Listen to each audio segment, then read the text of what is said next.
So you've got your basic tools. You're ready to start building.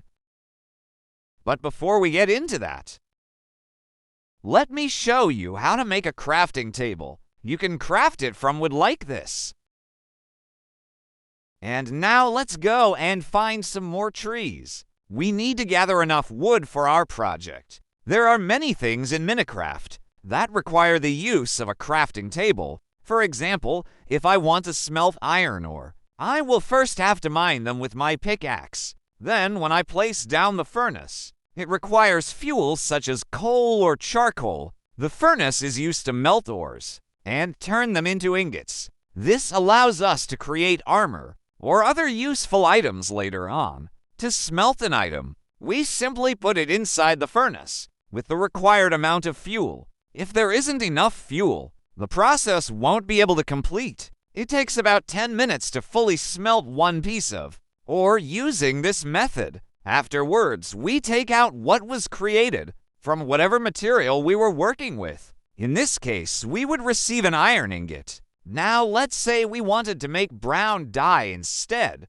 All we do here is add sticks and leather together at once. When placing down furnaces, however, make sure they aren't too close to each other because they share heat sources. They also cannot produce any smoke unless placed near water. Otherwise, their flames may cause damage around them. As mentioned earlier, we already crafted a wooden axe. However, since we don't know how yet, here's another way to obtain stone axes. Firstly, open up your inventory again so that you can see all available options. Next, select whichever type of block suits best for your needs. Here I chose dirt blocks because they're easy to break, since they only require 2 hits per block. Once selected, right-click while holding Shift key to drop multiple pieces at once. Doing so saves time compared to dropping just one by one, like normal mode does.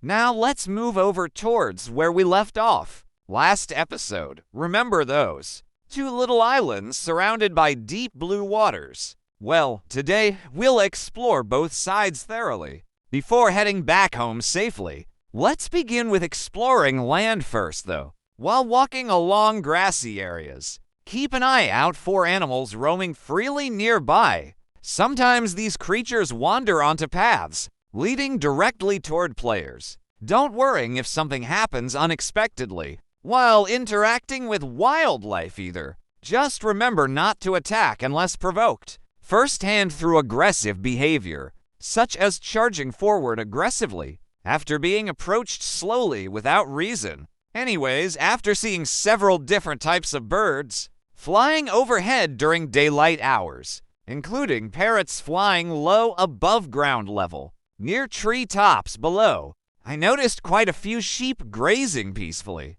underneath tall leafed branches overhead. Although none appeared injured whatsoever, they seemed pretty calm overall. Maybe they weren't bothered much due to lack of predators present currently. Speaking of predators, there seems to be plenty of wild boars roaming throughout forests, as well alongside deer and rabbits alike. Some even had babies following behind mommies, close behind her heels, just waiting patiently until she stopped eating leaves, momentarily long enough for them to eat too.